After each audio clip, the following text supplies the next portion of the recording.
Welcome to the 18th lecture in Physics 10 in 30 lectures. There is a thematic connection running through the lectures for this and next week. And we start this theme with the lectures on electricity in this lecture. We will start with an overview of Chapter 9, which cover both the static electricity and electric circuits. In this set of lectures, we will cover the static electricity half, leaving the electric circuit, and homework questions including static electricity for the next lecture. The three sections you will see are excerpts from Physics 4b, covering key concepts in electric force as described by Coulomb's law, electric fields and their representation by field lines, and voltage, aka electric potential. We will wrap up this set of lectures with a collected video of electrostatic demonstrations, with some explanation of each demonstration video. Then, let's start with the Chapter 9 overview.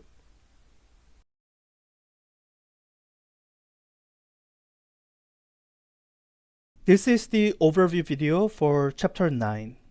Chapter 9, Electricity, is a long chapter. It actually covers two rather distinct topics of static electricity and circuits.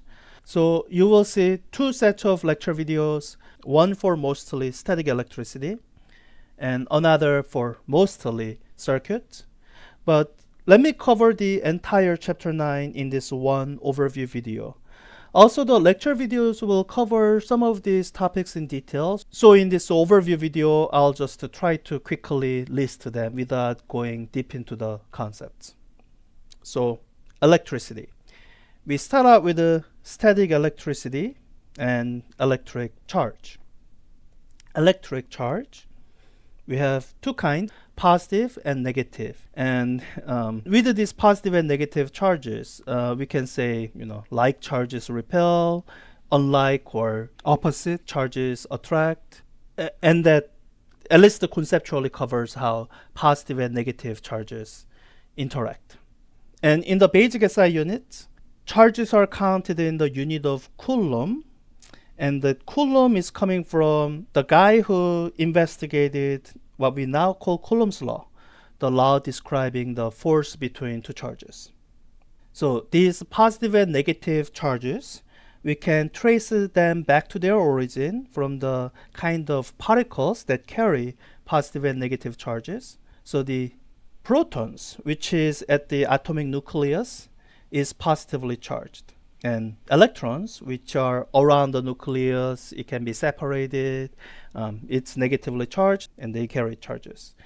And I think conservation of charge is a quite intuitive idea to most people, at least once you've started seeing some conserved quantities like energy, mass, and you see that charge is carried by particles, electrons and protons that you can't destroy. Then I think the idea of conservation of charge is natural to most people, so I won't dwell on that. And Coulomb's law, this is the other inverse square law that describes the electric force between two point charges. And other than saying this is mathematically quite similar to gravity, we won't do much with it in terms of mathematical calculations. There might be a question or two where you have to plug in some numbers to calculate the amount of electric force. Beyond that, this is conceptual physics, so we won't do much with it. Other than to say, so Coulomb's law gives you the force between two interacting charges. And just dealing with the charges that way can be very limiting. So we introduced the idea of electric fields, which are covered in sections 9.4 and 9.5 of the textbook. 9.4 covers electric field concept, and you can tie it back to something that we talked about in the context of gravity, the gravitational acceleration g. Sometimes we call that gravitational field. And section 9.5 covers electric field lines. So we have lecture videos that'll go more deeply into the introduction of the electric field idea. For the purpose of this overview, let me say it's a force per unit charge in this sense. So Coulomb's law describes interaction between two charges, just direct interaction. And as I was saying, that can be limiting. And a way to mathematically streamline that treatment is to separate the interaction into steps. When you first place a charge into space, it's got nothing to interact with, but simply placing the charge modifies the space around the charge. That can be visualized using something called the field lines. And you have this electric field around the charge, and when you place a second charge within that electric field, then it now feels the force. So if you wanted to calculate, okay, how much electric field is there at a given point, you can do that by placing a test charge. When you place a test charge in some space, that charge feels a force. Now when you divide out the amount of the test charge, then you get a quantity that's independent of test charge. And we say the first charge you placed, it modified the space around it, created the electric field around it. So if this all sounds confusing, sorry, it's a very quick description. Watch the lecture videos. In the lecture videos, I have more time and space and the visualization tool to illustrate all that. So electric field covered in sections 9.4 and 9.5 of the textbook. And then as one of the last matters to handle, we introduce electric potential, or what I like to call voltage. Your textbook kind of distinguishes between electric potential and voltage. Say potential difference is voltage. But electric potential and potential energy really only have physical meaning when you are studying them as differences. So I'll use voltage like a synonym for electric potential. It's measured in unit of volts. The electron volt unit is a new unit of energy. It's the charge times voltage that gives you the energy. Because the voltage or electric potential is the potential energy per charge. There's a kind of analogy you can draw. The electric field is to force like electric potential is to potential energy. So these electric fields and electric potential, voltage, they are the fundamental quantities. And if you want to get mechanical quantities like a force and potential energy, what you do is you multiply them by the amount of test charge. If you multiply electric field by the test charge, then you get back force. If you multiply electric potential by the test charge, then you get potential energy of that test charge. So those are the key terms as we talk about electricity, and you will see more extended description, introduction of that in the lectures that you will see in the first lecture set. And I have some demonstration of conductors and some electrostatic demos.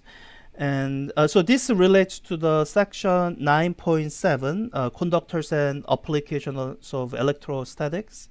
And a lot of these are, in the textbook. You should read it. Electrostatic equilibrium. I don't think the lecture videos I've retained really go into that too much, but you can read about it in the textbook, and you will see some demonstrations using Van de Graaff generator. It's fun. Take a look at it. The rest of the demos your textbook mentions, I don't think you have a direct demo of those, but I would say read section 9.7 and kind of understand the distinction between a conductor and insulator. Because that distinction is important as we talk about circuits. Because when you have conductors where charges can move around, most importantly where the electrons can move around, that's where you have electric current. So electric current, it's defined the way, I guess you might even intuitively guess. It's a rate of charge flow. It has its own unit, ampere. In fact, in the SI unit system, ampere is the base unit. There's like a definition of ampere where everything follows from. But conceptually, ampere is the coulombs per second. So conceptually, I think it's easier to think of coulombs as the fundamental quantity. But the reason SI unit system has ampere defined as the basic unit is I think it's easier to measure a precise amount of current than it is to measure precise amounts of electric charge. So amperes is how we measure it. It's coulombs per second. It's a per second, rate of how much charge in coulombs flows. And this node about conventional current direction, it has to do with what charges actually move. So it's the electrons that actually move in a conductor. But this is the problem we have. Electrons carry negative charge. We blame Benjamin Franklin for that. And because the charge carriers are negatively charged, what we treat as the direction of current is the opposite direction from the direction that electrons actually flow. In most circumstances, if you think of current as a positive charge moving in the direction of conventional current direction, it'll be fine. There's one effect, a magnetic effect called the Hall effect, that can distinguish between positive and negative charge carrier. If it comes up in the magnetism chapter, I will mention that. Most of the times you can just say current is the positive charge flowing in the direction we specify the current direction in. You'll be fine. It won't result in anything different. So we define current because we need it to describe something called Ohm's law. And in the video where I talk about Ohm's law, you'll see me put scare quotes around the law because it's not a real general law. It holds for materials that we call ohmic, as in materials that obey Ohm's law. There are quite a bit of materials that do not obey Ohm's law. We call them non-ohmic. So most conductors are ohmic. Mostly. And what Ohm's law says is that the voltage and the current are proportional. You impose a voltage across an ohmic material like a conductor, then you'll have a current flowing that's proportional to the amount of voltage imposed. And to make that into an equation rather than just proportionality, we introduce resistance. That's this letter R. That's the constant of proportionality. You could say R is equal to voltage divided by current that flows through the resistor when the said voltage is imposed. So the R is called resistance. It's measured in units of ohms.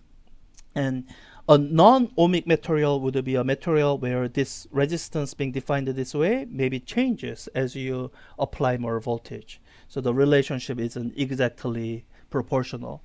A very common example of a non-ohmic material is actually light bulb. So when you measure the resistance of a light bulb at room temperature, the amount you would measure is different from the actual resistance it has when it's at operating temperature. The drastic change in temperature of the filament in the light bulb changes its resistance. So a light bulb is non-ohmic because the amount of current you get is not exactly proportional to the voltage over the full operating range. So that's Ohm's law covered in section 9.9. Now this thing about the resistor connections, that is covered in section 9.11, resistors in series and parallel. And I will say this much, you should read it. Read the section 9.11, series, resistance add the normal way. Parallel, because you are keeping parallel, if you try to add them, the resistances add in like reciprocals. I don't think I asked you any homework questions that deal with the series versus parallel. So you should read the textbook section 9.11, but don't worry about any mathematical material because I don't think there are any homework questions there. So in the lectures, I skipped this entirely because I ran out of time talking about other more important stuff. So that's the introduction to Ohm's law and how current is related to the voltage across the material. And finally, this might be more practically useful. This is covered in sections 9.10, electric power and energy, and 9.12, electric hazards and the human body. That's this note, electric power and hazards. So power and energy. I think the key formula here is that electric power is given by current I times voltage V. You can tie it back to the potential energy being the voltage V times charge, coulombs. Current being coulombs per second. So when you have that charge times voltage divided by second, that's where you have rate of energy change, which is power. I think we mentioned the power earlier in mechanics. I might have mentioned then that we don't deal with the power that much in mechanics, but where power plays a more prominent role is when we are dealing with electric power. So this unit of watt, I think I mentioned it before when we mentioned power in the mechanics context, but we use watt a lot more in electrical context. So much that when the power company bills you, they bill you in not in units of joules, which would be unit of energy that you can see and recognize. They bill you in unit of kilowatt hour, which is actually energy unit. It's the unit of power, kilowatt, times hour. So this is energy. But because electrically we are used to thinking in terms of power, not energy, even to give you the energy amount, we use the power derived unit, power times time. So, because electric power, we all deal with it. This is something that you see every day. And electrical hazard, this is about, I guess two types of hazard. One type is personal, about getting electrocuted. Shock hazard, please don't electrocute yourself. This is what, all the high voltage warnings are about. And the chapter goes into mechanics of that. There's a shock hazard. I think a more common hazard is the thermal hazard. If your home is not up to code and doesn't have the fuses and circuit breakers it's supposed to, then when there's a short circuit, the circuit elements might overheat, create a fire. That's the thermal hazard. It's mostly an issue with the older homes because the modern building codes, their goal is to avoid those issues. So I think that wraps up all the sections in chapter 9. Again, it's a long chapter. So these electric circuits and current stuff, you will see this in a second lecture set. That's not the same lecture you are finding this overview video in. So, watch that second lecture. And talking about all the aspects of electricity here will prepare us for the next chapter, which talks about magnetism. Thank you, and we will start out with the intro to electricity and Coulomb's law.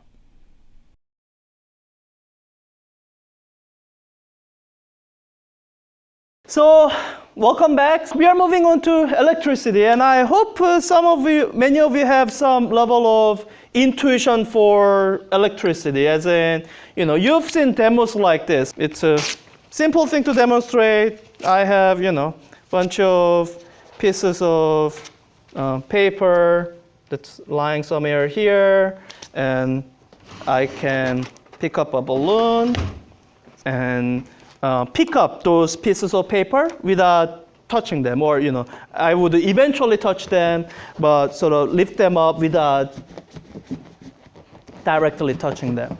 Let's see if it'll work. Yeah, you've seen this before, right? You played with something like this as a child. So in physics 4a, I spent a whole half a lecture trying to tell you that all the forces that you deal with in physics 4a, other than gravity, are contact forces. Now, that turns out to be a lie. So even what you feel as contact force is actually a non-contact force. They'll eventually be described as an electrostatic force. So when you look at electrostatic force as one of the 4 fundamental forces of nature, it's a non-contact force. I can exert a force on those pieces of paper without ever touching them.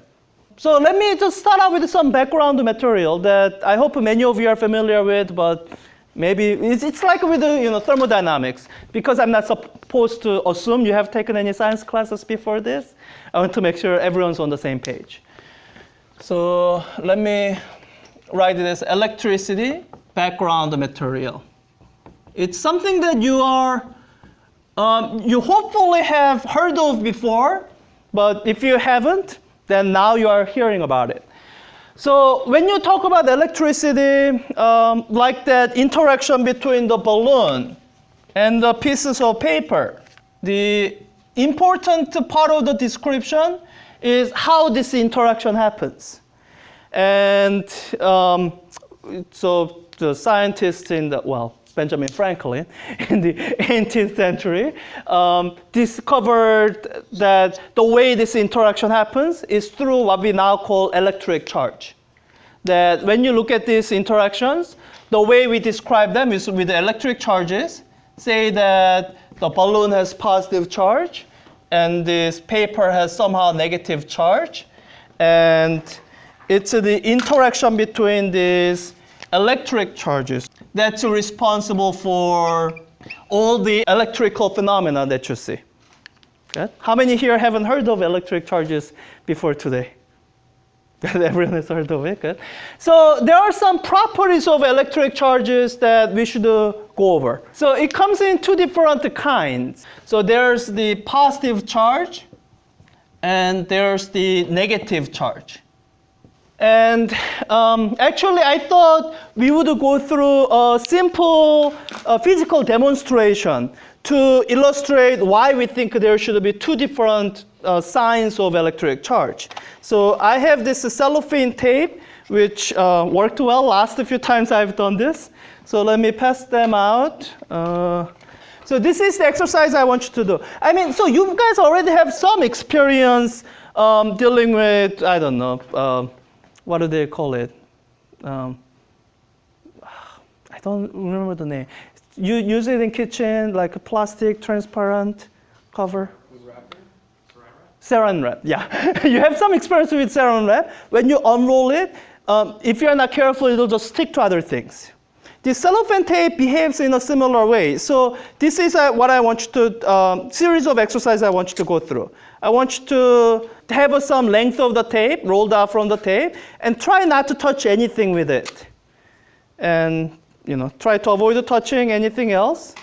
And with these two tapes, having the non-sticky side facing each other so that they don't actually stick to each other, try bringing them closer and see if you see any indication of an interaction between them. So I'll give you some time to try it out. There's a second set of exercise I want you to do. So once everyone has tape, that might not be long enough. This is what I want you to do. Lay down one of the tape, sticky side down on the table. Make sure to leave some length for you to be able to handle it with. So don't, tape it all the way down. You're going to, untape it soon. So make sure you have a little bit of that.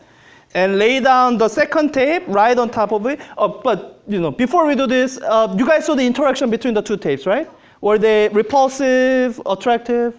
Repulsive? Okay, good. So now what we are doing is stick the tape on top of each other on the table, leave a little bit of length, and after having stuck them on the table, I want you to peel it off one at a time.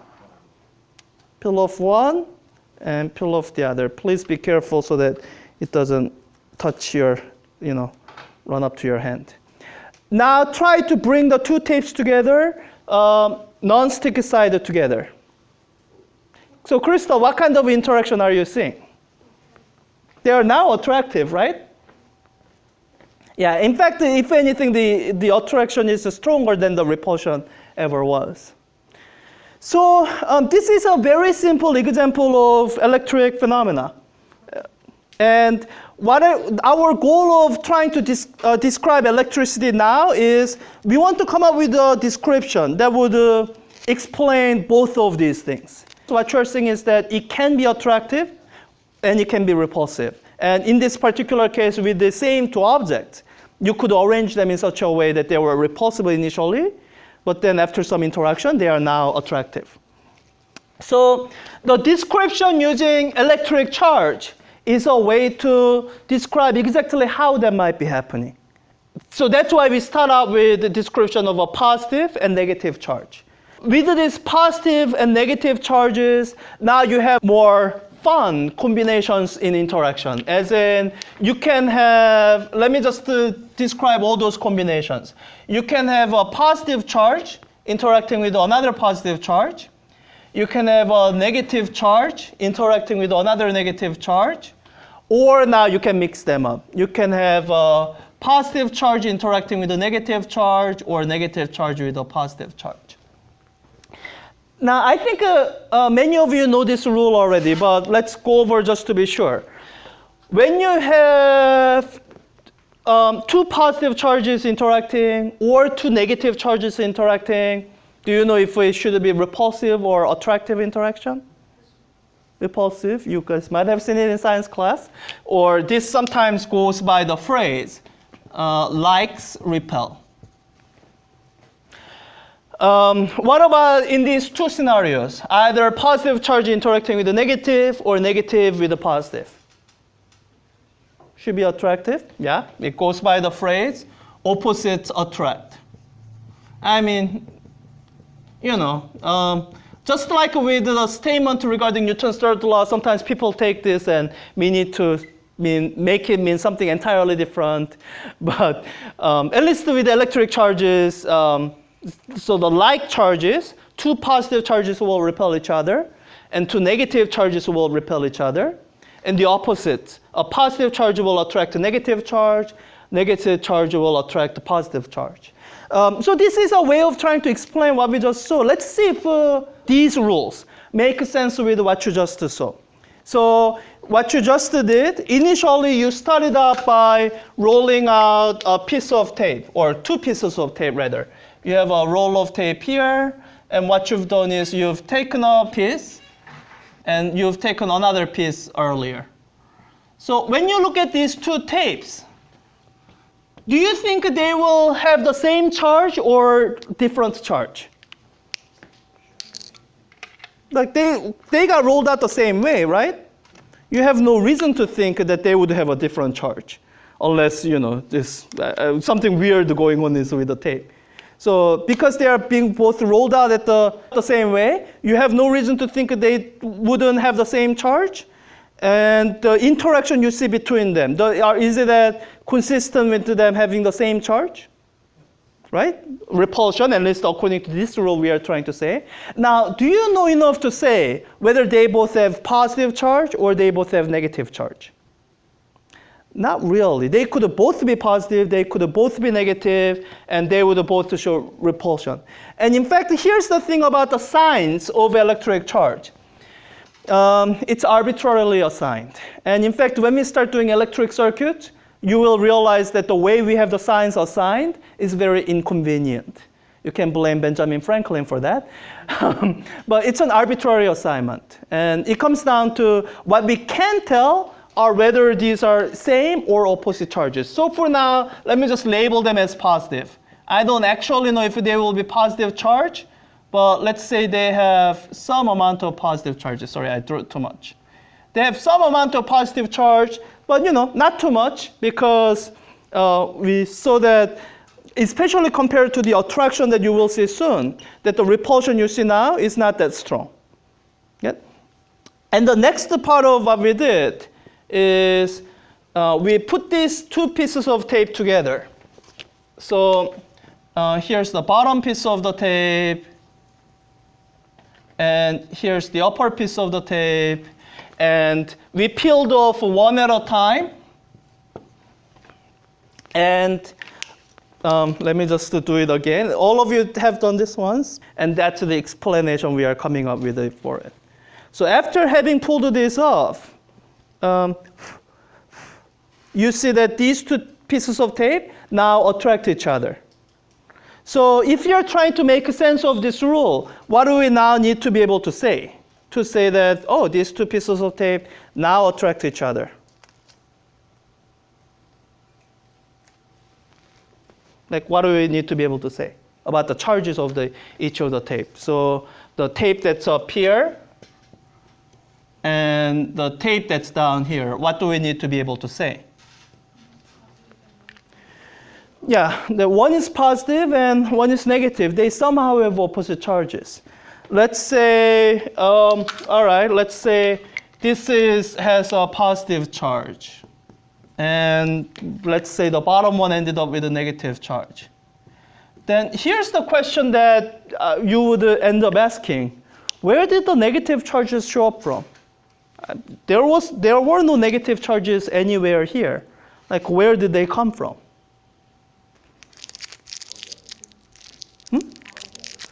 From the other tape. So what this is showing is maybe a transfer of charges. So in this picture, you could say it this way. So I drew 4 charges for each of them. So 1, 2, 3, 4, 1, 2, 3, 4 positive charge. But maybe the real picture is more complicated than this. Instead of these having these 4 charges, this is more like a 4 net positive charge. as in within this tape, there's a collection of positive and negative. Positive and negative. Since positive and negative will cancel each other out, you wouldn't know if this had both positive and negative charges. It just had an excess of positive charges or a net positive charge. And in the process of peeling one of the tapes over, the process might involve all these negative charges that I have not drawn being transferred over to the other tape. That would result in the other tape having a net negative charge, and the top tape ending with an even greater excess of positive charge. Does all of this kind of make sense? I mean, most of you have a normal science education background. So what I'm trying to say is that this is the description of how we describe charges interacting, and this makes sense here. And here I've actually introduced an idea without directly referring to it. It's something that's so intuitive to many of us that some semesters I've actually forgotten to mention it. So the idea that you are seeing illustrated here is what might be called conservation of charge.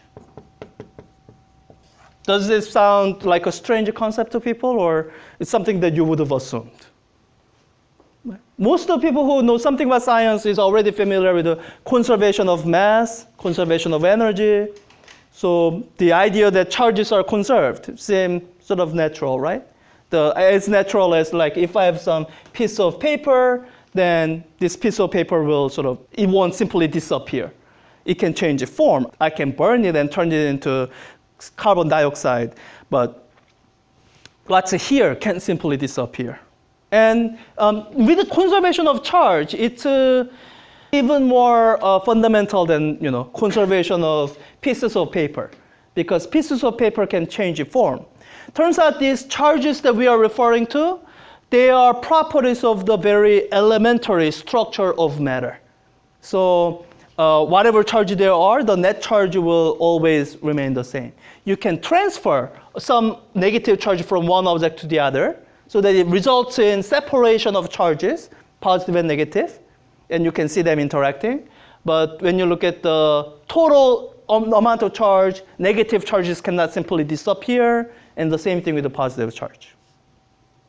So let's try to be a little bit more quantitative.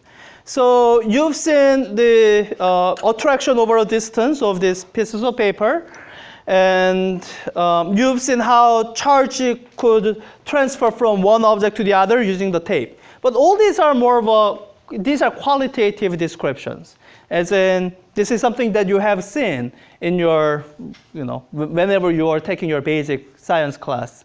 And Coulomb's law starts the way we are going to treat electricity in this class.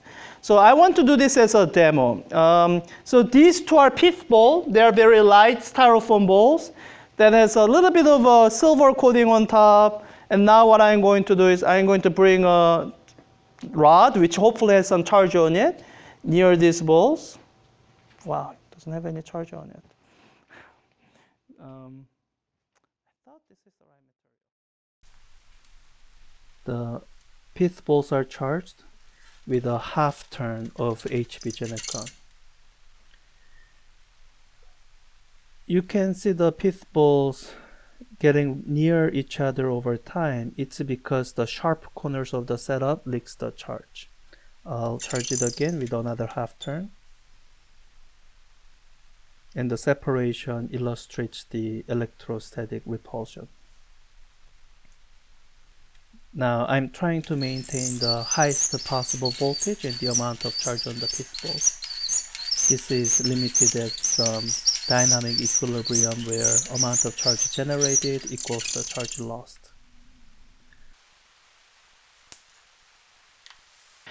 With those PHYS balls, when you put on some amount of charge, you get something that looks like this. Two PHYS balls, they will separate, and you can say, all right, they have some amount of charge here, let's call it plus Q. And would this also be positive charge if they're separating? Yes, because they're repelling, right? Positive Q. So if you have a way of figuring out how much charge each of these had, then this becomes a way of being able to estimate what is the quantitative relationship between the electric charge, the object that it's applying force on, and any other sort of parameters that are there. So with these pieces of paper and the balloon, by rubbing, let's say I put in some amount of charge on this balloon, and whatever that amount is, it's not changing. And what do you see changing between the balloon and the pieces of paper that either makes it, not that much clear that there's any interaction between them versus there's now clearly interaction between them? Like, what's the one variable that seems to affect the amount of force between the paper and the balloon? Distance, right? Yeah. So when it's closer, it exerts greater amount of force. When it's farther away, it doesn't exert as much amount of force. So all of this should seem intuitive, right? And people have done experiments with setups like this before. And in the, this has got to be early 19th century, maybe a little bit before. So the result of all that experimentation is what we call Coulomb's law. So Coulomb's law relates electric force to the electric charges. And we can actually guess some aspect of this Coulomb's law. We are going to say, at least to start, we'll try to say this electric force is proportional to some combination of quantities. So, when you look at here, what do you think electric force would be if there was no charge at all? Then 0, right? And as you increase the amount of charge, can you imagine electric force increasing? Right? Okay. So what I want to say is that this electric force is, to start out with, proportional to the amount of charge. Right? Now, when you start thinking about the amount of charge, it actually, it's not just one charge that you are thinking of. Imagine that one pith ball had an electric charge, but the other pith ball didn't. Will there still be electrical interaction? So the electric force is always force between two charges. So if this has 0 charge at all, then no electrical interaction. So they both need to have some amount of charge. So electric force is proportional to not to one charge, not to the other charge alone, but it's proportional to product of the two charges. So more charge collectively means more force. And you guys saw the dependence of electric force on distance. So we are going to come up with some functional form that makes the force go down as the distance increases. Any guesses what that form might be? We're just guessing. People had to do experiments to find this. So if we put the distance on the denominator, that's one way of having the force go down as distance increases. So you might guess this as the form, proportional to product of charges and inversely proportional to the distance. Turns out experimentally, it's a distance squared. So this is the part that you can't quite guess. You have to know this experimentally. Right? Now, in all the laws of physics, the goal really isn't to remain at this proportionality relationship. We really want to get to some expression where we can say this force is equal to some set of expressions here. But when you look at it, there's one major obstacle here. Anybody here know what the major obstacle here is? This, by the way, is why we emphasize dimensional analysis so much in Physics 4a. But it's not until Physics 4c that you see true value of dimensional analysis. Units are all wrong. Here, the units are newtons. Or, it's force, right?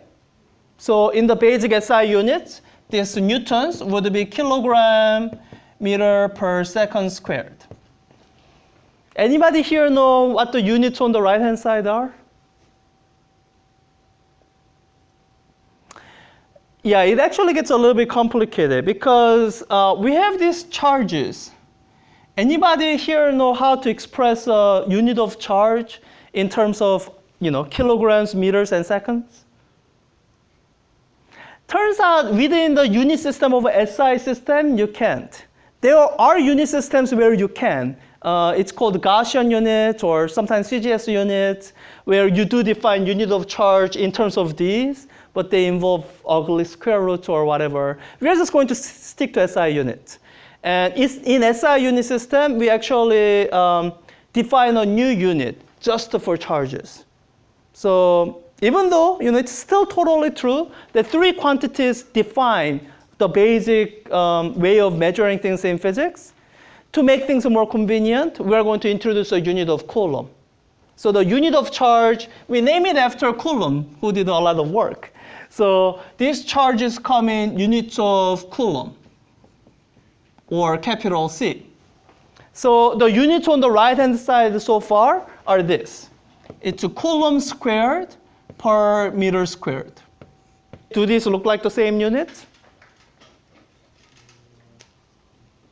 Nope, not at all. So how do we fix this so that we can say the left-hand side is equal to the right-hand side?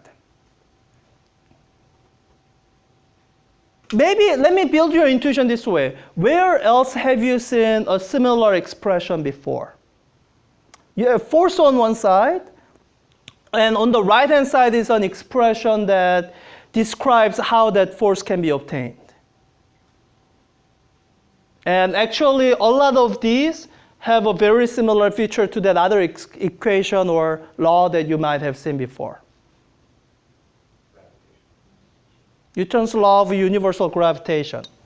So as a reminder, this is what it looked like. Newton's law of universal gravitation, force on the left-hand side. On the right-hand side, it's proportional to the product of masses. Mass 1 times mass 2 over distance squared. So when you look at the units here, you face similar problem. On the left-hand side is unit of newtons. On the right-hand side is unit of kilogram squared per meter squared.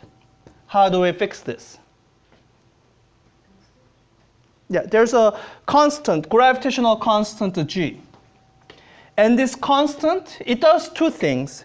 One, it gives you the exactly correct unit so that you can now say this equality. So this G, without knowing anything else, you can say this G must have these units. It must have unit of Newton times meter squared per kilogram squared. So Crystal, this is how we cancel out the unnecessary units here.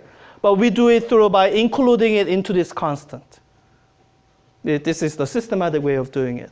And this G has a very particular value. You can look it up in the textbook. It's one of the things about G is it's a very small value, right? So because Coulomb's law really reminds us of Newton's law, in fact, it's in this inverse square relationship where it really reminds us of Newton's law. We are going to take the similar approach. So we are going to introduce a physical constant here that for the time being, we are going to call it K. We are going to call this K, not to be confused with the Boltzmann constant. So we need a constant here to make the units come out right and to have the correct number. So what should the unit of K be?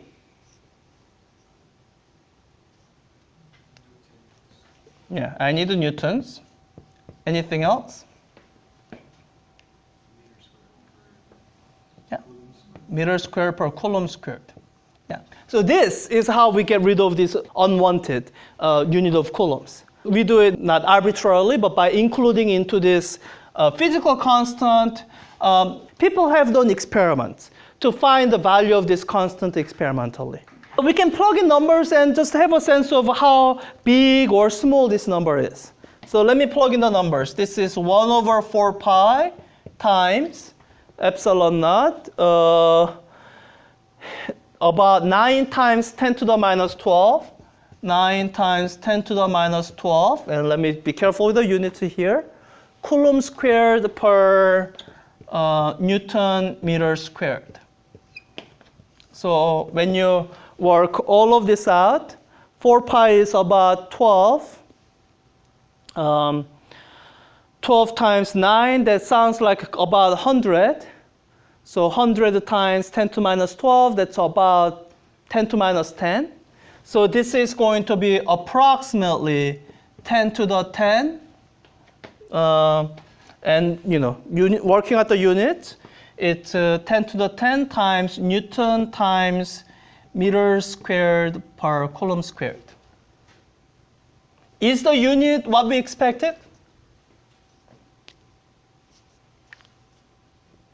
Yes, I mean, it should work.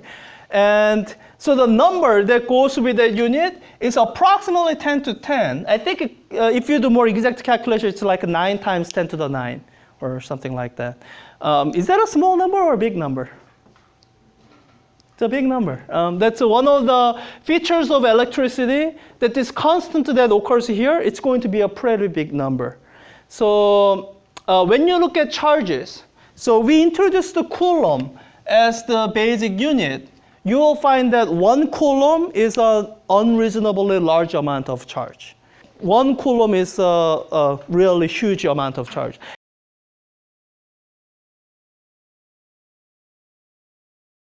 So that's a pretty simple expression, which is encouraging. Let me tell you a discouraging idea. So all right, so you feel like you understand the interaction between an infinite rod and a point charge. Let's make it interesting and say you want to see the interaction between an infinite rod and another infinite rod. Now, you can look at the total force because that will be infinite, but let's say you're looking at force per unit length of this. How would you do that calculation? You might say another integral, right?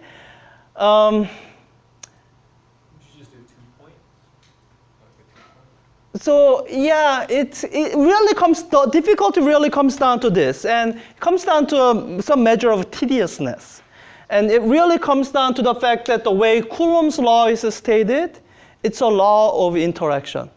It will always involve interaction between two bodies. It will always have to involve pairs of charge. And calculationally, when you try to calculate different things, this limitation is very limiting. So what we would like is a mathematical device that lets us separate away from that paired model. This is what we would like to be able to do. So let me go back to the simpler picture here. Let's say we are because I'm just saying conceptual ideas. Let's say I'm handling with a point charge here, point charge plus Q, right? And in the Coulomb's law model, if I have this point charge just here, nothing has happened. There's no force anywhere. This charge doesn't exert force on anything. Nothing has happened. The interesting things start to happen only when you introduce a second charge, plus Q sub 2. That's only when interesting things start to happen as these two things interact and repel each other, right? But think to yourself. So when you look at this empty space, when you have completely empty space versus when you have placed a charge, has something changed? Like, in an intuitive sense, would you say that the empty space is functionally equivalent to, so empty space, would you say that the empty space is functionally equivalent to with the empty space with a single charge? Or that single charge does have an effect? It did change something. Yeah, here's one example of what it changed. The next time I place a charge, it's now going to feel a force. With empty space, that wasn't the case. So what we want is a mathematical device that tells us that even when you have a single charge, something has changed. Something about the property of the space around it has changed. in such a way so that now when I place an additional charge, it's going to feel a force. So that's the thing we are going to call electric field. So conceptually, this is how this is the distinction. So with the Coulomb's law model, this is how things work. If you had charge 1, then from charge 1, you directly went to applying force on charge 2. This is a model that you would call Coulomb's law model, where charge directly applies force on second charge. Unless you have those pairs of charge, nothing is happening. The new model that I want to move us to is the field model. And to tell you the truth, we are not changing anything physically. We are just introducing a mathematical device for mathematical convenience. And let's just start. I'll change my tune at some point. So with the field model, what we say is that when you have charge 1, we don't look for another charge to immediately apply force to. What we do is that we say, all right, charge 1 is going to produce or generate. I don't think there's an actual standard word for it. Produce or generate a field that we are going to call electric field. What is this electric field? Who knows? What's important about this electric field is that once you place another charge within this electric field, once you place a charge 2, then this electric field is going to apply force. So we look at this field as a mediator. We don't say charge 1 is what's applying force directly on charge 2. We say all that charge 1 does is it produces the field, and this field will now apply force on charge 2. So this might seem a little bit contrived now, but as we go into more complicated examples, you will see the value of this field approach. And actually, just looking forward to the end of the semester, this electric field actually gets its own physical, I guess, manifestation. Anybody here know what an electromagnetic wave is, or have heard the word? Like you've heard the word electromagnetic wave? What is it wave of? Does anyone know? Is it wave of charged particles, or what is it? Well, photon is the light particle, but we are not doing quantum mechanics in this class. Isn't it just the movement from north to south? So there's actually magnetic field there too. That's why it's called electromagnetic wave. But what is waving? I mean, electromagnetic wave is a general term for light, but there's some quantity that's waving. That's why we call it wave. It's this field. It's the electric field that's waving. It's the magnetic field that will be waving. And this is what I like to say. So electromagnetic waves can kill you. Gamma rays, it's an electromagnetic wave. Something that can kill you is not just a mathematical device. It's something that has an actual physical existence. So let me just briefly describe. So that's the motivation for electric field. And the idea of field is actually pretty simple. So this is, let me just start by defining field. So here's the definition of electric field. Well, here's the defining equation for electric field. I'm going to do it slightly backward, or it'll look a little bit backward. Instead of saying what field is equal to, I'm going to say what force is equal to. I'm going to say that electric force is given by charge times electric field. So this is the defining equation for the electric field. Do you want to know what electric field is? Well, this is how it's defined. Somebody asked me why I'm not simply writing this more comprehensible way of electric field is a force divided by Q. Like, why am I not doing that? Why am I insisting on this weird way of writing things? Oh, no one's actually asking me that? Oh, I asked myself, I'll answer. It's sort of my opinion about what's fundamental. So if you write it this way, you are sort of saying the force is what's fundamental, and the field is derived from the force. I don't want to say that. Field is actually what's fundamental. That's the modern physics view. Field is fundamental, force is the effect of that field.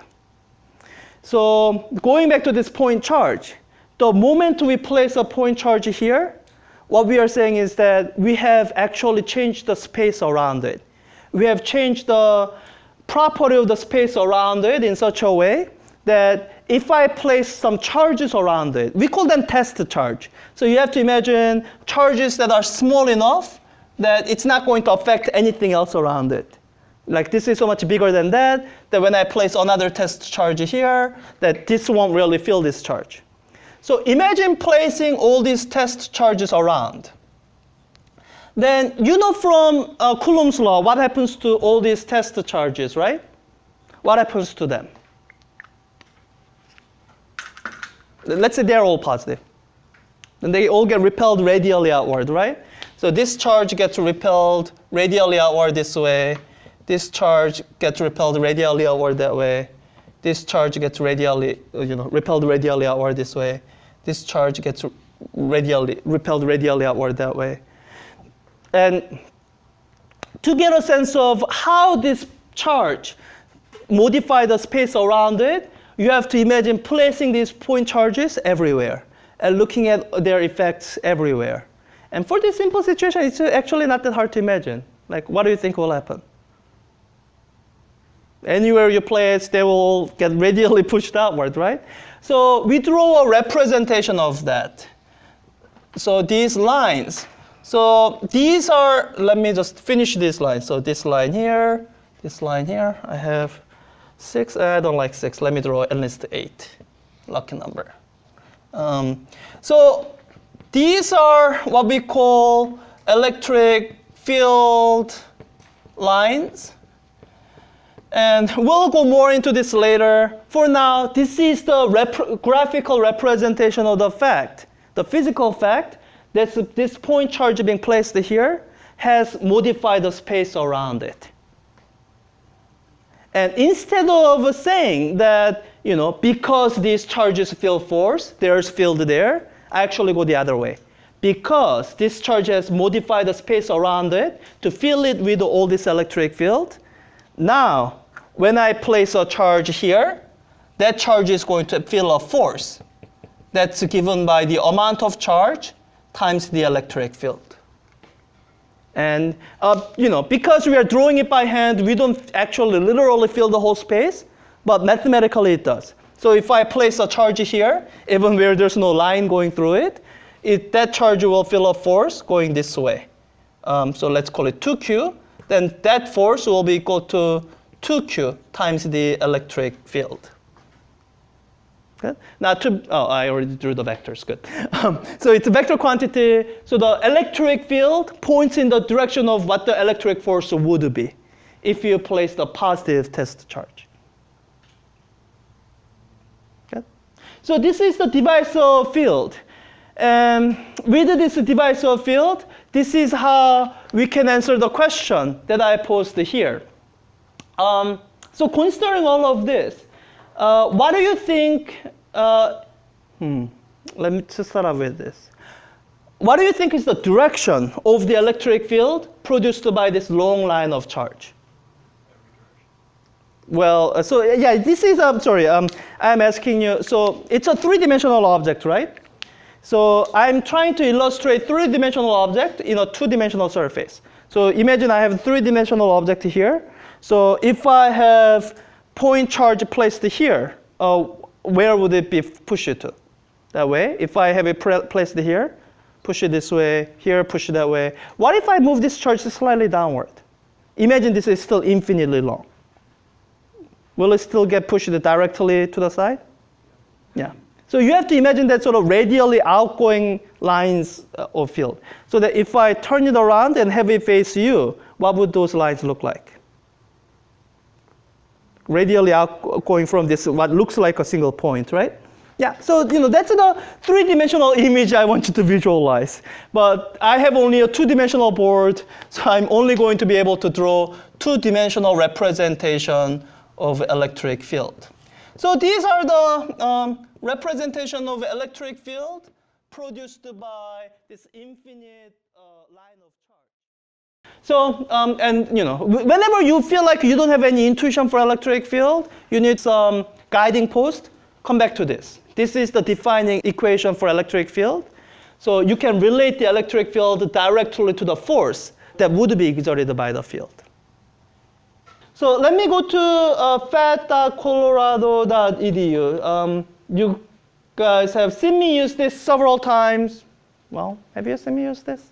Well, this is one of my favorite websites for simulations. It's all free. I think they had a grant or something to develop all this.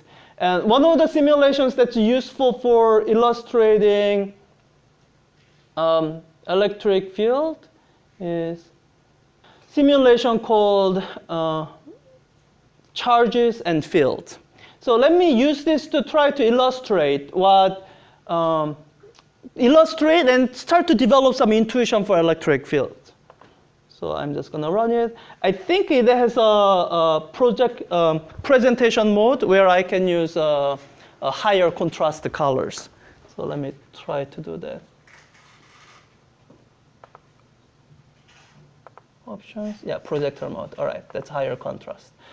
Okay, so this is a simulation that where if I place a charge somewhere in the space, it will illustrate electric fields that are being produced by this charge. So I keep saying electric field is a property of space. That's what the simulation is illustrating. As in, if I take this point in space here, this point here, I can always ask, what is the electric field? So for example, let me remove this charge. What is the electric field at this point?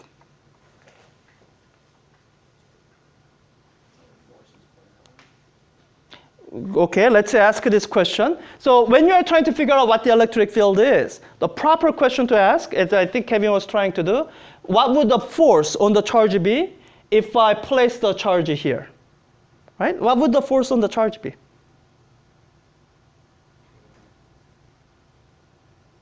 It's a simple answer, right? Zero, right? Do you guys believe that if I place a charge here, it would feel zero force? Okay, which means, according to this definition here, electric field must be zero. Yeah, that's what I mean. It's a property of space. Electric field, it's not tied down to a charge. Charges do produce it, but electric field it's a property of that point in space. Now, when I finally actually place a charge, then that point in space now begins to have a non-zero, non-trivial, interesting electric field. But even when this says zero electric field, that's still the property of space. So this is something that can illustrate electric field directions. And do these directions kind of make intuitive sense? That's what you would have guessed. And if I put in a negative charge instead. So I want to use the remaining time we have to just play with the other simulation.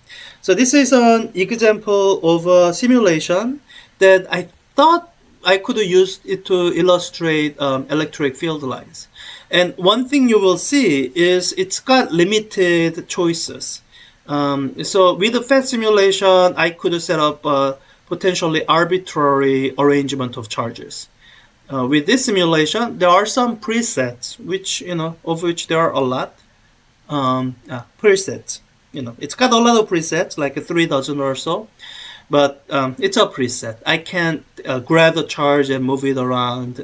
I'm changing the view right now. See that 3-dimensional axis that's moving around.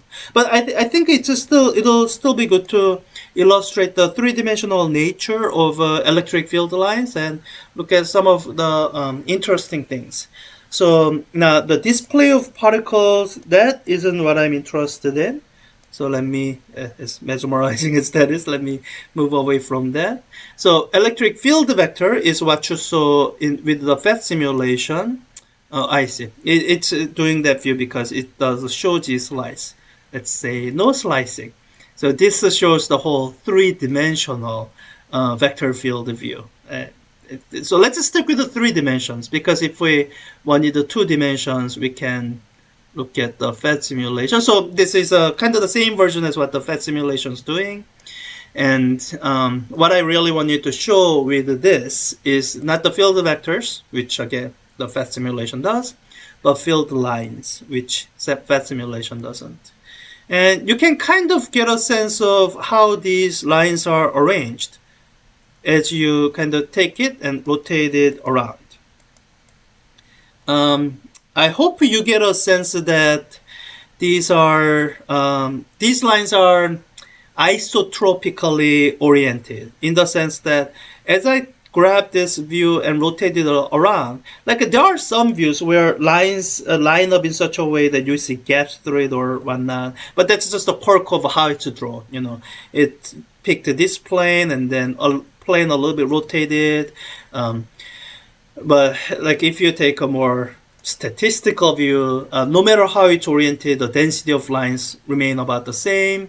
It's radially symmetric. It's rotationally symmetric, and if that's not quite evident as you look at it, then that's where slicing can be useful, because the slicing shows projection of these lines onto one plane, and when you kind of rotate it around and look at the plane head on, then you can see, well, it should have been possible to see more easily that these are uniformly spaced, but I think there's a bug in the programming. Like these look denser than these, and that's definitely wrong.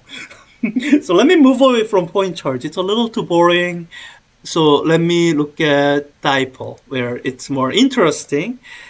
With dipole fields, it's more interesting a few ways. So I think the least confusing way to look at dipole charge distribution and electric fields of a dipole charge distribution would be to do it with no slicing, so that you can see the whole three-dimensional view of the dipole field. You can see, can I show I can't tell which is positive and which is negative. It doesn't quite show the direct. So when we draw electric field lines by hand, we usually indicate the direction of the field line. So let me pretend that this is positive charge and this is negative charge. Then as we draw the field lines, we would add a little bit of arrows so that we can tell the direction of the field. So if I'm drawing these field lines by hand, I would have, so assuming this is positive, this is negative, I would draw arrows that go in this general direction. And all the lines out of here will be pointing away from the positive charge. All the lines into the negative charge will be pointing into the negative charge. This simulation, for whatever reason, the author decided not to do that. Probably because I think those arrows could really clutter up the diagram. So yeah, this so with the three-dimensional things, you kind of have to have the ability to grab and rotate in to get the full three-dimensional sense. And when we talk about dipole fields, this is what you should imagine. And I think the way we usually draw it, we draw it with, I think, this G-slice in mind. So this is a more common view of dipole field that you might see. Can I? Oh wow, I can move the slice around. Oh, I didn't know that. Yeah, so I can move this slice around to take like a different, what is it, MRI or a CT scan kind of view. Take a different cross section. Cool. Didn't know I could do that. And you can also, when you take a X slice, it can look a little bit weird. Like, I guess because they don't have the arrows, it doesn't. Oh, sure. Yeah, I think X slice just looks weird.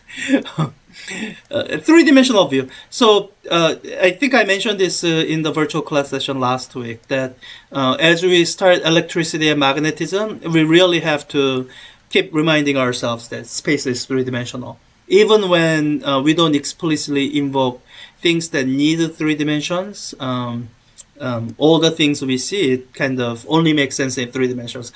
Charged line, that can be interesting. So with the charged lines, if you look at it from one perspective, where the line is, either directly, where you can imagine the line coming towards you or going away from you, then the electric field lines, actually, they kind of look like the field lines of a point charge instead of instead of the charged line. Oh wait, it resets the view each time. That's annoying. Now, it's when you consider the three-dimensional view that electric fields due to charged line looks different from electric field due to a point charge. And actually, when we derive the formula for this, the strength of the electric field it changes differently. With the point charge, it goes as 1 over r squared. With the infinite line of charge, the field strength decreases 1 over r instead of 1 over r squared.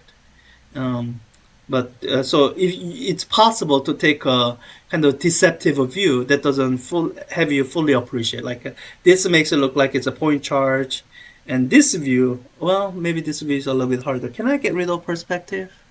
I don't think I can. Well, there's a view where, so if you imagine not having this perspective, then charged line can look quite similar to infinite plane, where electric field lines look like they are going, straight away.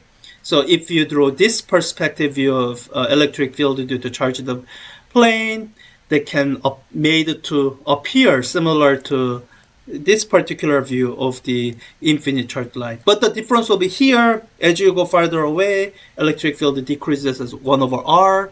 If it's an infinite plane, then these fields are actually constant. You can see it in this illustration. It's all same color, green, meaning whether you are close to the plane or far from plane, it's the same magnitude.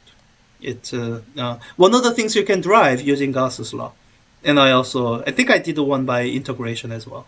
But Gauss's law is a lot easier.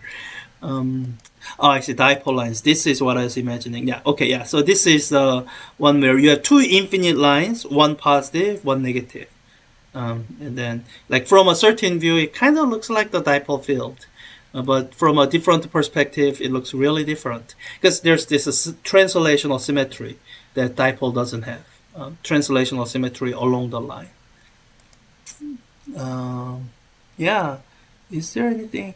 Oh, conducting sphere and point. So this is a kind of an upper division material, how to handle electric field due to a conducting sphere and a point charge. We won't handle it. In upper division, they can handle this using something called method of images.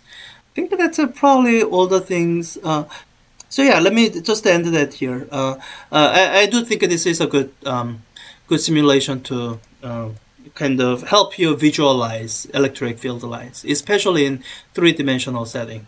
It's this kind of rotating shapes. It's the kind of thing that it's good to have a visual representations of, so that you can, where maybe your imagination fails, you can use computerized tool to help with your imagination along.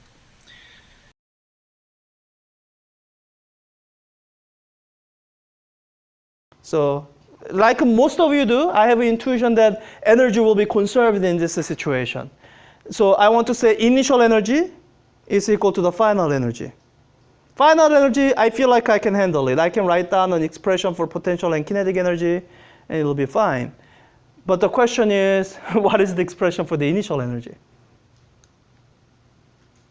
So I think I can say what the kinetic energy will be. Let's say it starts out at rest, so then I can say kinetic energy will be 0. All right. What's my potential energy? And where is that potential energy coming from?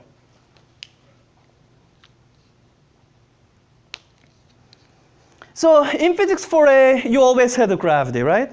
So whenever you're talking about potential energy, you are either talking about gravitational potential energy, or in some cases, you actually saw the spring in the problem. So you are talking about spring potential energy. So here, I want you to remember the more general relationship for potential energy. We didn't spend a lot of time on this in class, so you might have forgotten it. But if you go back through the chapters and read it, this is something that was covered in the textbook somewhere, that potential energy is always associated with a conservative force. So you have to identify a conservative force, like gravity or spring force. And the potential energy is defined this way. It's a change in the potential energy. So you are imagining going from some point A to B, right? And the change in the potential energy is given by the amount of work done by conservative force going from A to B. But actually, it's not equal to the amount of the work. It's negative of the amount of work. Or if you write out what the definition of work is, change in potential energy is equal to minus the conservative force applied as you are going from A to B times the change in the position as you go from A to B. Does this ring a bell? Yeah, your textbook does cover it. In fact, this is the description that I introduced, and I should have done it, when I derived the formula for the spring potential energy. Because we look at the spring amount of work that spring force does, and negative of that is the energy that's getting stored into spring potential energy. So I guess here are two questions that we need to ask. One is electric force a conservative force? If it is, what criterion are you using to say that this is conservative? Like, what's the criterion for something being a conservative force? So it's a question of what allows you to say that the work done by the force wasn't wasted, but it was stored in some format. There has to be one particular feature there that you need to be able to say this force has, so that you can say it's because of this feature, we can say this force is conservative. This conservative force, it has to be a predictable force. As in, it has to be a force that given really one parameter, you need to be able to predict what that force is going to be. So that if you take a path going from one place to the other, losing some kinetic energy, you have some confidence that as you take the other path backward, you can regain that lost kinetic energy. That's not something you can say with the friction force. That is something you can say with the gravitational force. And what about with the spring force? Is the spring force predictable? Yeah, it's not constant, right? But it is predictable in the sense that when I stretch it out here, at this position, spring force is always going to be upward at a particular magnitude. It doesn't matter if it was moving downward or moving upward. So when I drop it here, the kinetic energy lost moving downward, there's a confidence that we'll gain it back as it moves back up. So to make it predictable, really mathematically this is what it means. Mathematically what it means is that force is a function of position alone. So if the force depends on anything else, with the case of friction, the other thing it depends on is velocity. It depends on relative velocity. So friction doesn't depend on position alone. That's why friction is not a conservative force. Any applied force is not a conservative force because it depends on sort of my whim. If I decide to apply force on this ball, then I give it energy. If I decide not to, then I don't give it energy. So in physics 4a, those two predictable forces you've seen are gravity and spring force. So now this is the question we are posing. For the electric force, is it predictable the way gravity and spring force was? Is it function of position alone?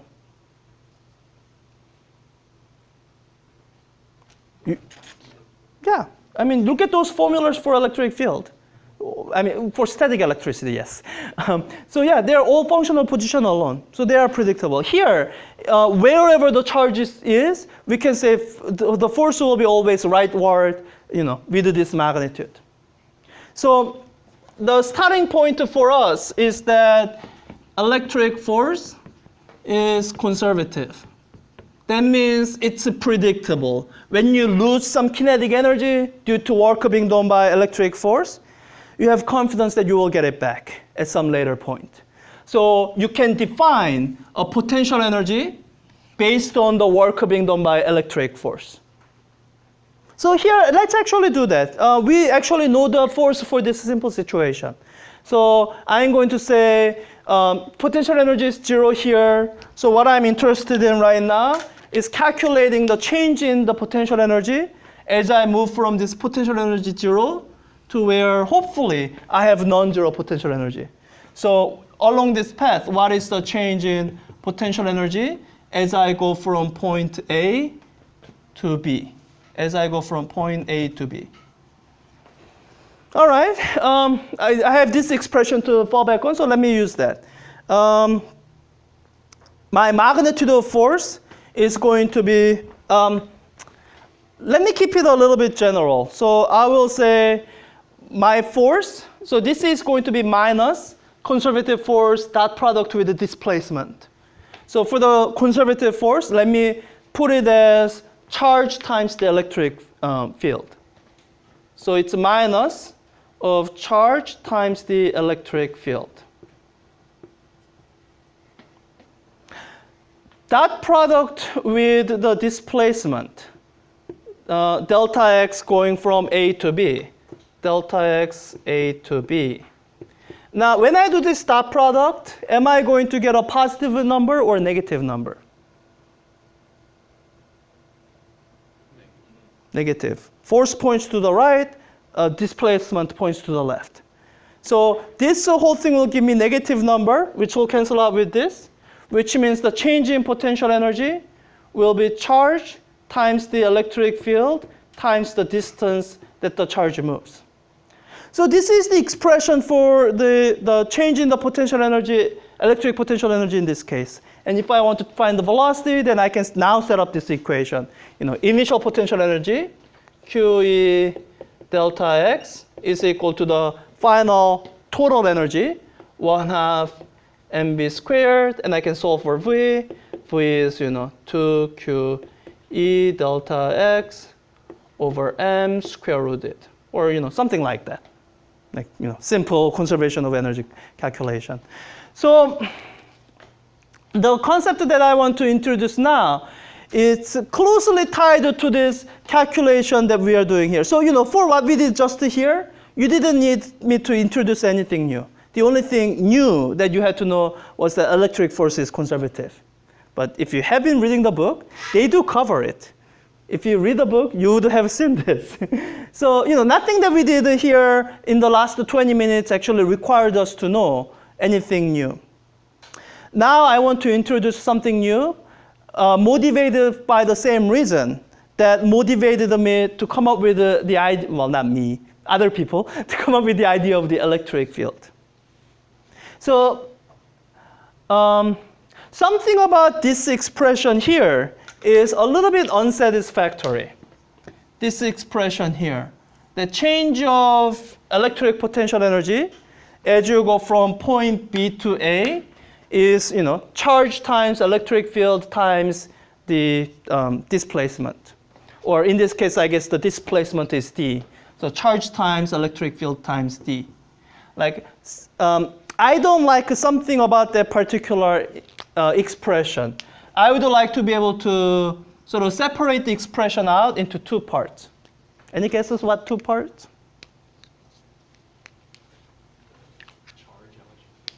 Yeah, so charge, this charge that I placed, and really the rest of the setup.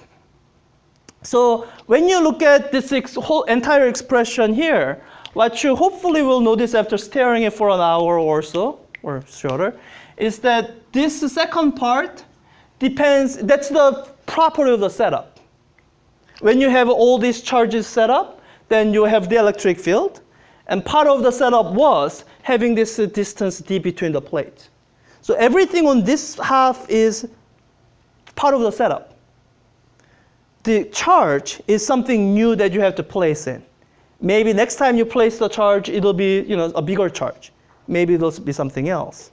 So right now here, the way this is written, it's always a paired thing. It's always charge paired with the setup. And we would like to separate it so that there is some property of the setup that we can calculate before we have any kind of charge. And when we have the charge, all we would have to do is we would have to multiply the charge to the new property that we are introducing and say that's going to be my energy. So this is the introduction to voltage. So this is how we can define voltage. You can describe voltage in two different ways. It's defined by only one of them, but let me describe voltage in these two different ways.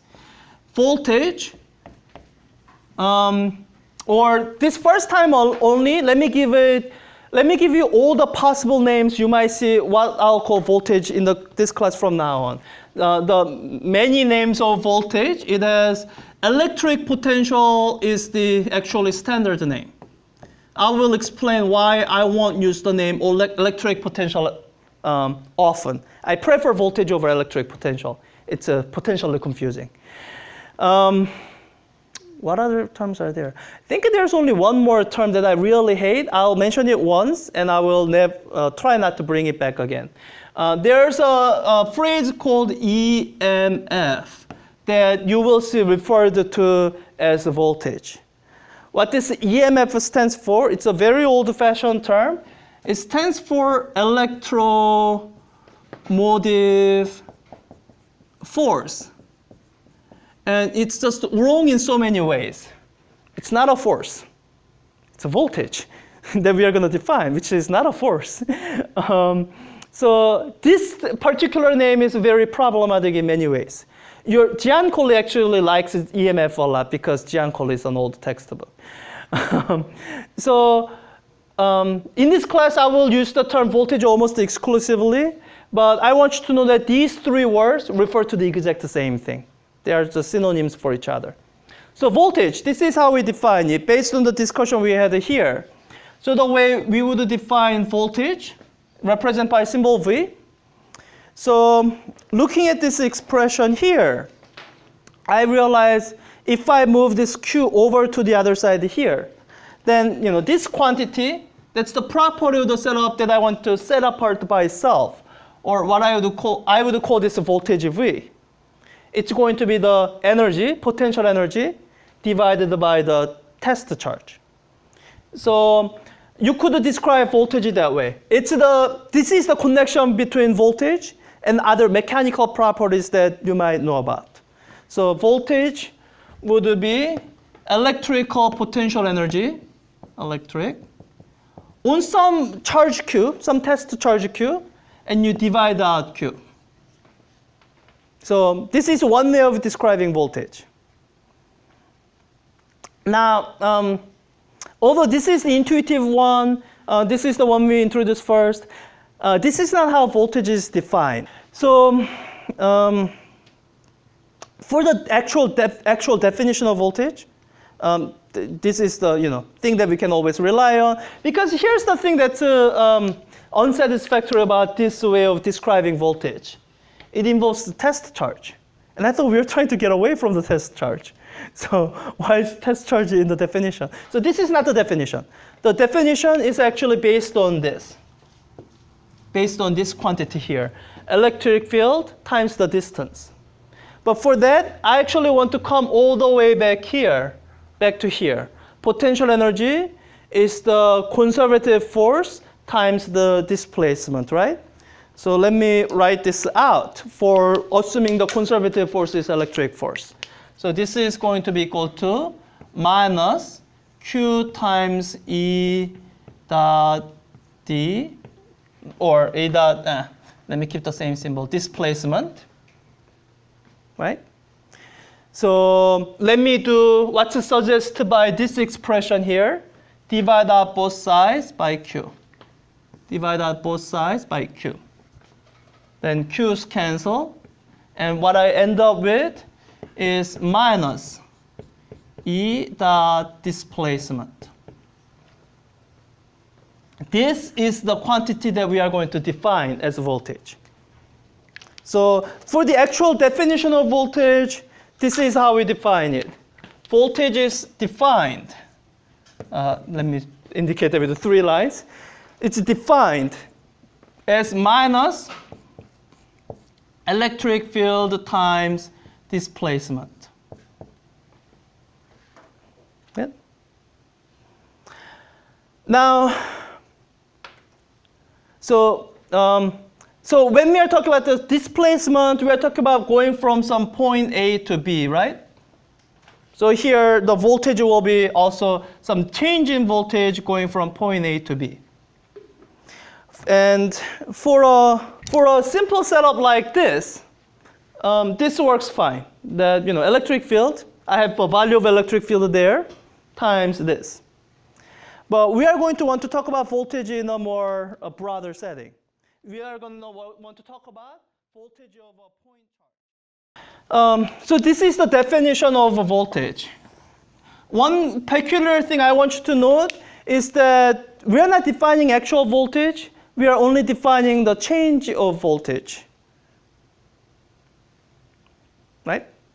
It's a bit peculiar. We are only defining change of voltage. But that should remind you of potential energy. So with the potential energy, we only talked about potential energy from some reference point. And for the gravitational potential energy, you could change the reference point, and that wouldn't really change anything real. And it's, that continues with the electric potential energy. Now, under some situations, we are going to have a preferred universal reference point. I will do that on Monday. In the remaining 4 minutes or so, let me show you some graphical tools that we use to help visualize the voltage. So you've seen this before, so there's a little bit of familiarity here. So you've seen the electric field. And one thing that this tool is able to do is it can demonstrate something called equipotential. So it can draw, so you have experience drawing lines that represent electric field. So you've drawn electric field lines before. Now, what you can do with this tool is you can draw a set of lines that helps you visualize voltage. Now, unfortunately, or maybe kind of like with electric field, if you simply go to voltage, that doesn't really do it. That's not the tool I'm talking about, because it's doing gradient thing. The tool that you need to use is actually this tool here. So this is the tool that's going to draw equipotential. So we'll derive the formula next Monday, but as you get closer to the positive charge, there's a higher voltage corresponding to higher potential energy you have. As you go farther away, lower potential energy. So with this tool, what I can do is I can mark out all the set of points that's at the same electric potential or voltage. So let me do that for a few points. I don't have a lot of time to do it, so let me just do maybe 5 or so. So I'll start out at 12 volts. So I'll draw one at 12 volts here. Looks like a circle. Does that make sense? That circle is the set of points at the same voltage. Yeah, let me do it for a few more. So 12, I'm going to go down to 8. Let me go down to 9. I'll do it in spacing of 3 volts. Let me go down to 6. Close enough. Down to 3. Do you see something interesting happening? Sorry? Krista, could you say louder? I didn't quite hear it. Value is decreasing. I don't know if I would call that interesting. That seems kind of obvious to me. Like, it's not very interesting that value is decreasing. I expected it. What else do you see that maybe you wouldn't expect as easily as value decreasing? Not having a uniform rate. Yeah, the spacing is increasing.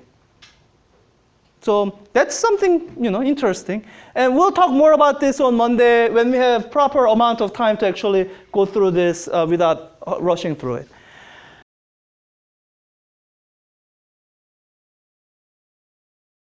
What I do have in this library are the playlists, and so physics 4B lab videos is where I kind of wanted to go from. So it's in this set with the electrostatics lab that I thought there might be something that I would want to show. Let me show a couple things with the Van de Graaff generator. So this is the Van de Graaff generator, and I think you've seen a brief explanation of a Van de Graaff generator in this video. So in this video, you have seen this kind of brief explanation of how the Van de Graaff generator is supposed to work. So we have a setup of Van de Graaff generator and the grounded sphere here. with the schematic diagram shown on the board, with aluminum tap between them.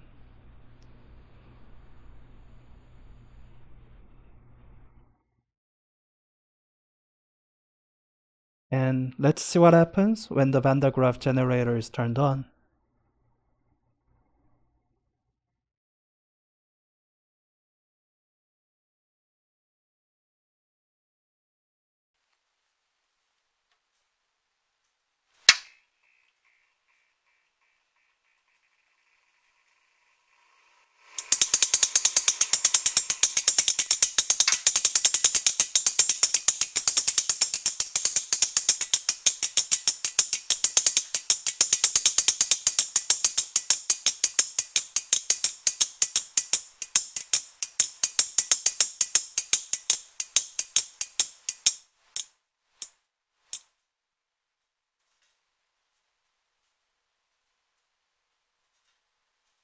So that's the Van de Graaff generator. And one demonstration I want you to show is this demonstration. I think in this demonstration, what I'm showing is the spark between the two the metal spheres. One of them is Van de Graaff generator. The other one is it's just a grounding sphere. All it is just a spherical shell of conductor that's grounded through this wire. So let me just based on the video. Let me just play through. This video is a demonstration of the Van de Graaff generator for use in electrostatics lab activity. The video will show shots from two angles. Some elements have deliberately been added to allow length measurements based on the video. All parts of the setup relevant to the demonstration is included in the video shot, or where needed, explained through this voiceover. I will try to limit this voiceover only to information needed for lab activity.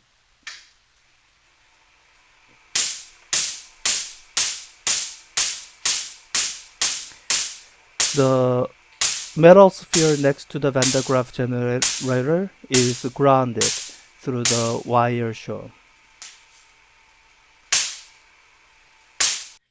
So you see that when the spheres are farther apart, the electrical breakdown, or actually it could be from left to right or right to left. From the video, there isn't really a way to tell.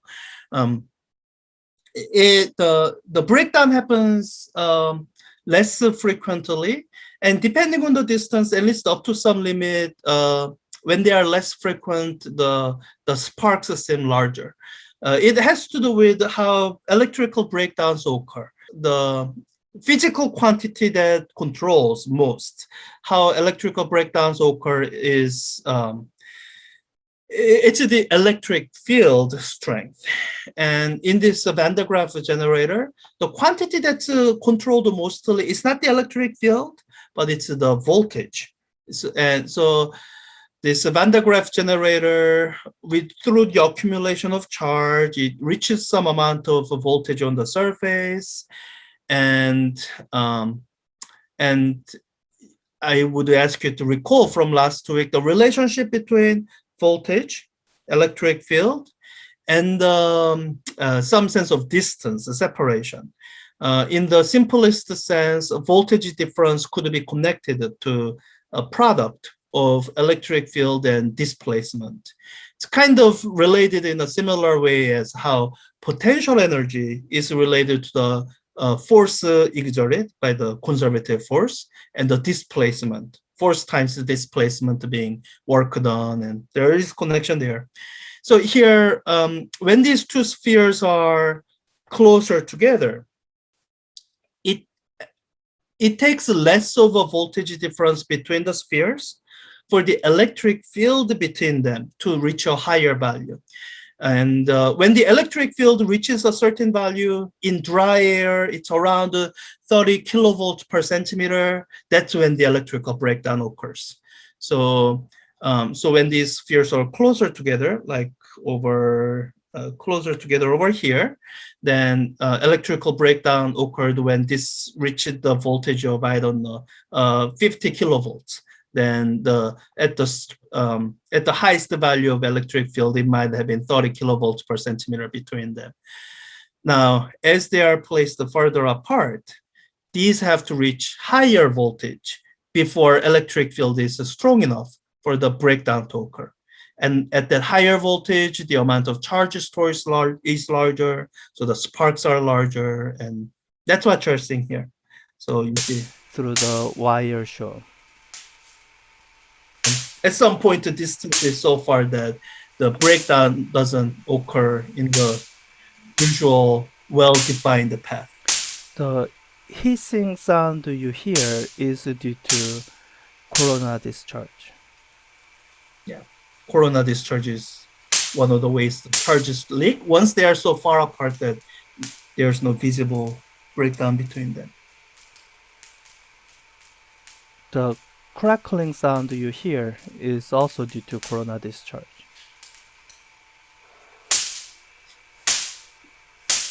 I forget if I got shocked while doing that.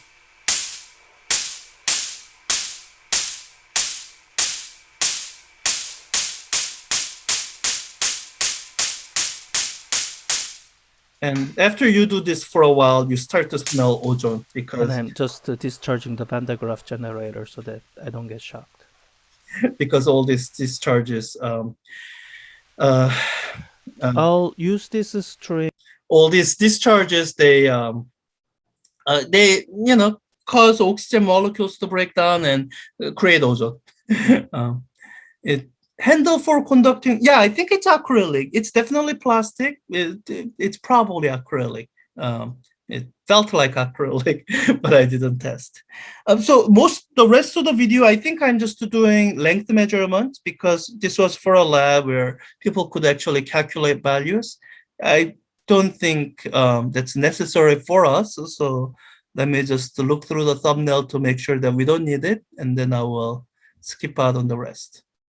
Oh yeah, okay, let me do this. So this is where I'm just showing the insides of. This is where I'm just going to show the structure of the things.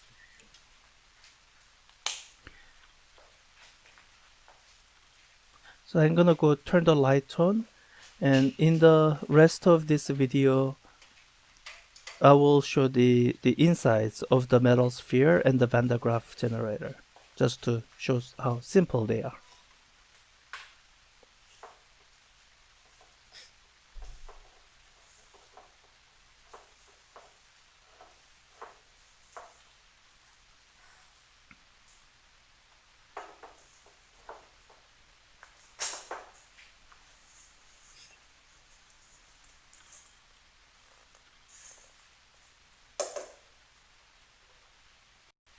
The metal plate there, other than holding the screws together, I don't think it does anything.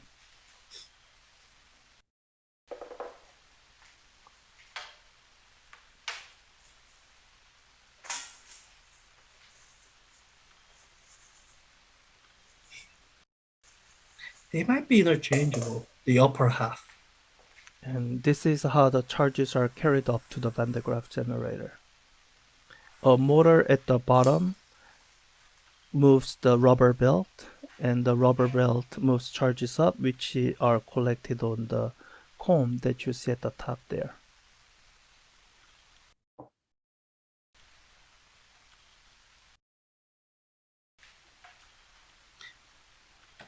So this model of Van de Graaff generator uses electric motor, but it doesn't have to. There are cheaper models where there's a hand crank that you crank to accumulate static electric charge on the sphere. So that's Van de Graaff generator. It's one of the common tools we use in electrostatic experiments and demonstrations. And one fun machine I wanted to show is something called the Wimshurst. Okay, I don't know how to pronounce the name right. I believe it is an English name, so it's either Wimshurst or Wimshurst. If it's English, it should be Wimshurst.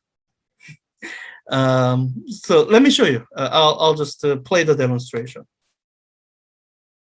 This video is a demonstration of the Wimshurst machine for use in electrostatics lab activity.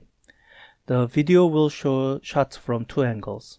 Some length measurements will be shown in video, which can be used to calibrate the length scales. All parts of the setup relevant to the demonstration is included in the video shot, or where needed, explained through this voiceover. I will try to limit this voiceover only to information needed for lab activity.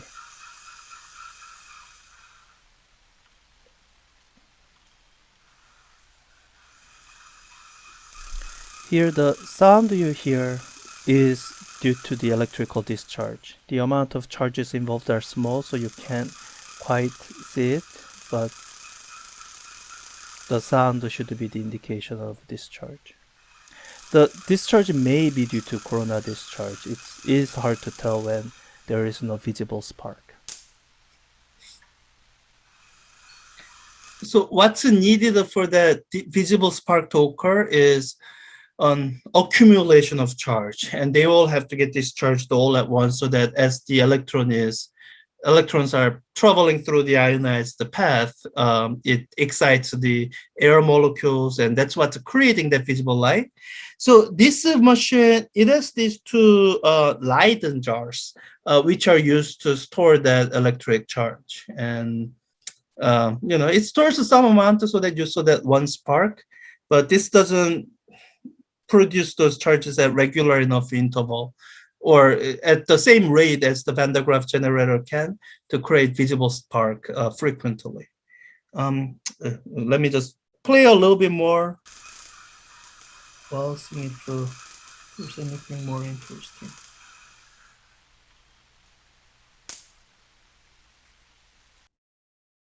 Yeah, the length measurements are uninteresting for us. So if you're interested, I would encourage you to look up Wim-Schuster machine on your own. Their principle of operation is actually quite fascinating. It's in some sense conceptually more complicated than Van de Graaff generator, even though I guess even the construction actually does look a little more complicated, even though operation is simpler. This doesn't require any electricity. You just turn a crank. Now, one thing I was using this for was as a source of a high voltage that's more controllable than Van de Graaff generator is. Sometimes Van de Graaff generator produces too much charge too quickly. So that's what I'm doing later here. I'm connecting this machine to an electrostatic arrangement, and 3 measurements. There's enough information to calibrate the main shot of the video. In this setup, I have connected 2 conducting plates to the electrodes of the Wim-Schuster machine. The conducting plates are circular, and you are seeing the side view. The electrodes of the Wim-Schuster machine have been placed far from each other so that the discharge only occurs through the conducting plates. The markings on the rails at the bottom are in centimeters. Please be mindful of the perspective effect as you use them to calibrate the length scale in the video.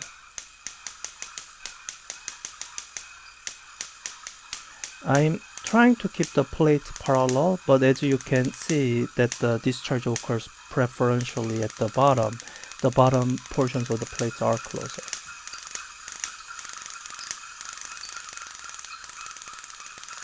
And so it's easier to see the visible discharge here. Oh, I see the question about the charges, if the charges scale with the diameter of the disk. In some sense, yes. And this is the sense in which the answer is yes.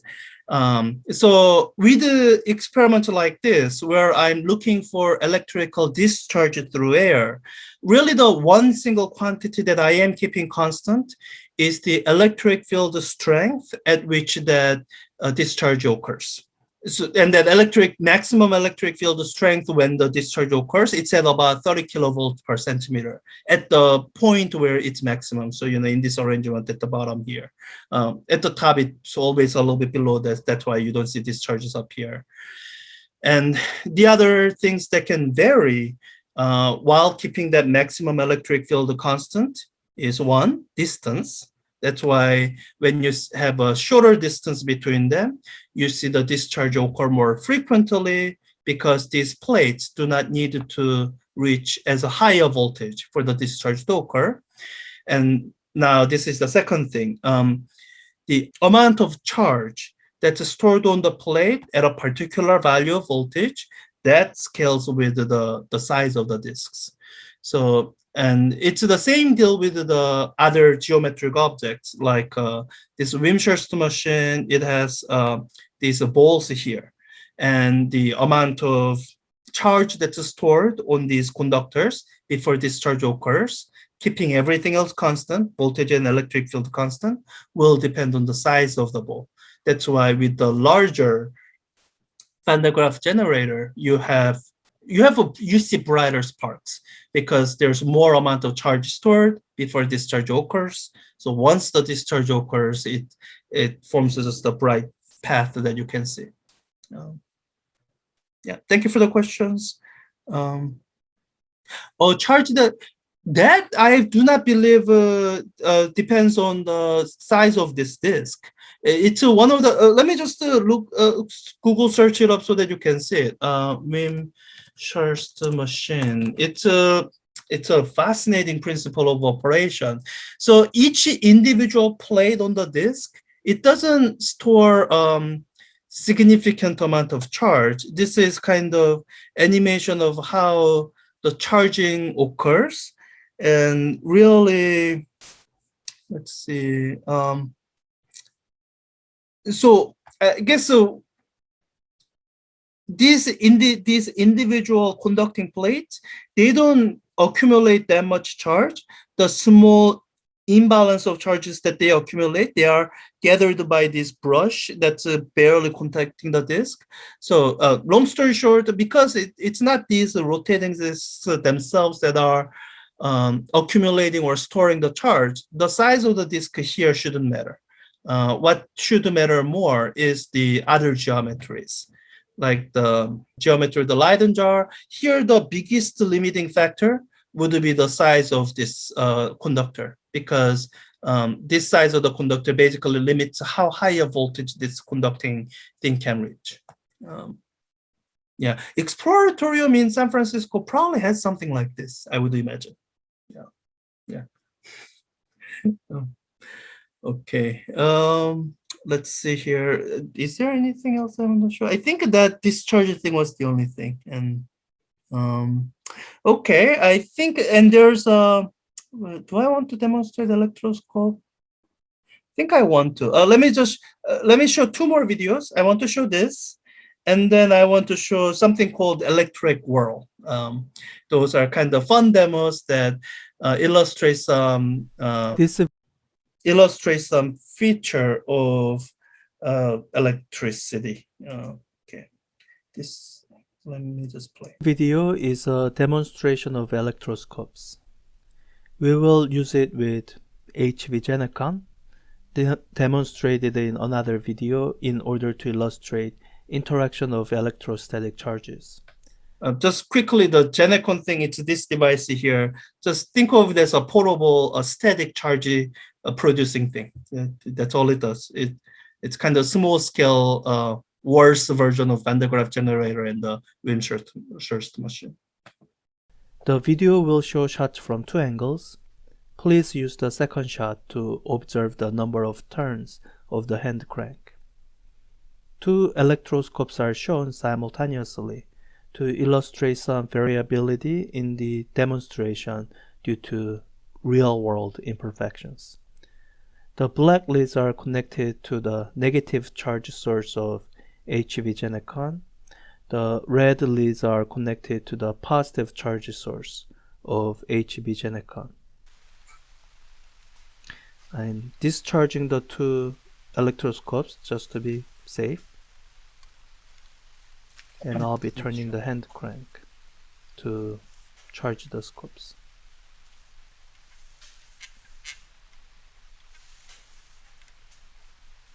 As the charges are transferred to the electroscope, which is made almost entirely of conducting material, both the support and needle are charged with the same charge, so the needle is shown being repelled from the vertical support.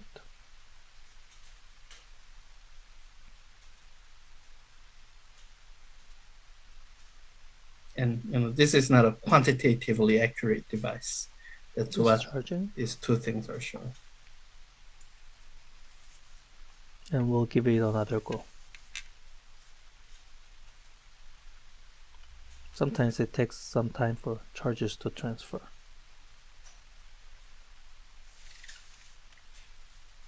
Additional quarter turn. Oh, guess I'm not really demonstrating it here. So if I charge this up and wait for a long period of time, this needle will eventually reach their neutral position, even if I don't discharge it actively. And one of the ways it happens is at these sharp corners of the needle. That's where charges can kind of leak.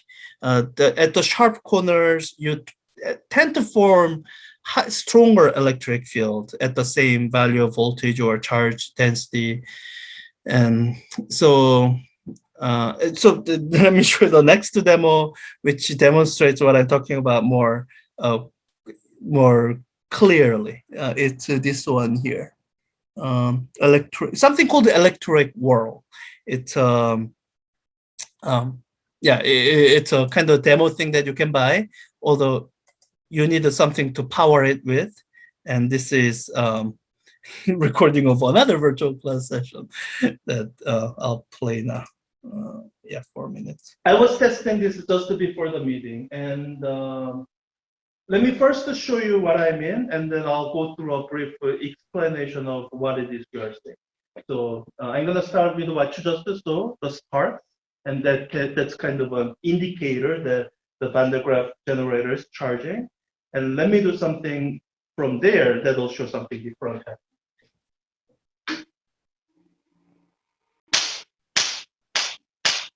Yep. Okay, so right now it's charging and then discharging, charging and then discharging. And what I'm going to do is I'm going to bring this thing, it's a simple device, nothing complicated, near the Van de Graaff generator. And you are going to see something that looks different now.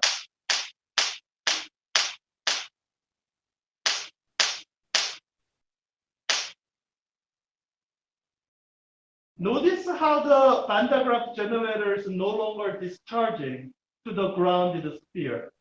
And this is doing something else. And what this is illustrating is that the Van de Graaff generator is discharging. Somehow the electric charges that's accumulating on the sphere, it's finding some way to get off of it without visibly discharging to that other sphere. And it's actually discharging to this wind vane looking thing. Let me turn this off. And it's doing it without making any contact. And this thing, it starts to rotate when it receives charge, because the way the geometry of this is shaped, it's designed to make charges preferentially come out from this end. So that kind of makes it so that it propels this over some period of time, and that's why you saw it spinning. So what you saw was that there was a transfer of electric charge from the Van de Graaff generator to this device without any direct visible touching. Yeah, I see a question. Would it still turn if it wasn't insulated? Yeah, if it discharges through me, then it wouldn't turn. Although my guess is, so for the charges to discharge through me, it has to go somewhere. It has to go, usually, discharge to the ground through my shoe. And I think the sharp corners of these things, they limit the voltage enough that it might still turn even if it weren't insulated. I haven't really tested it because when I do these demos, it's not, I don't want to get shocked. So, but if I had to guess, I think it could still work. This handle not being insulated wouldn't prevent it from working, I think, although I haven't tested that.